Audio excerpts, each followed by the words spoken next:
দুপুরবেলা বানিয়েছিলাম smoky fish curry. রেসিপিটা তোমরা একবার হলো ট্রাই করবে, বিশ্বাস করো খুব সুন্দর হয়েছিল খেতে। গরম গরম ভাতের সাথে দারুণ লেগেছিল খেতে।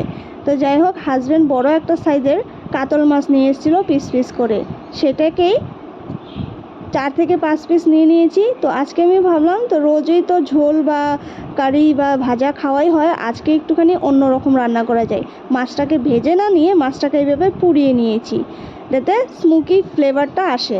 তো এরকমভাবে পোড়াবে যাতে একদম পুড়ে না যায়। তো মাছটাকে উল্টে পাল্টে পুড়ে নিয়েছি। তারপরে পেঁয়াজ রসুন কাঁচা লঙ্কাও সেগুলোকে পরিমাণ মতো নিয়ে এভাবে উল্টে পাল্টে স্মোকি ফ্লেভারটা আনার জন্য পুড়ে নিয়েছি। তারপরে মশলার মিহি একটা পেস্ট করে নেব। তারপরে বসিয়ে দেবো কড়াইতে পরিমাণ মতন তেল দিয়ে, তেলটা যখন গরম হবে দিয়ে দেবো একটা কাঁচা লঙ্কা, গোটা একটা রসুন পুরনে। তারপরে যে পেস্টটা করেছিলাম সেই মশলাটা দিয়ে দেবো। তারপর কিছু গুঁড়ো মশলাও দিয়ে দেবো, জিরে গুঁড়ো, হলুদ গুঁড়ো আর শুকনো লঙ্কা গুঁড়ো পরিমাণ মতন। তোমাদের মাছ অনুযায়ী মশলাটা দেবে। যাই হোক, নাড়াচাড়া দিয়ে তারপর মশলা ধোয়ার বাটিতে জলটা দিয়ে গুলে নিয়ে দিয়ে দিলাম। এবার কিছুক্ষণের জন্য কষিয়ে নেব। কষানো কমপ্লিট হওয়ার পরে দিয়ে দেবো একটা টমেটো কেটে।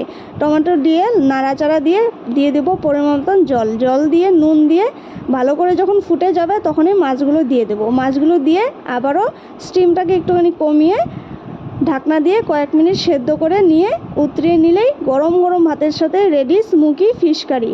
কাতল মাছ দিয়ে এইভাবে রান্না করো বা তোমরা যে কোনো মাছ দিয়ে এই রেসিপিটা করতে পারো। দারুণ হয়েছিল, দেখতেই পাচ্ছ কালারটা।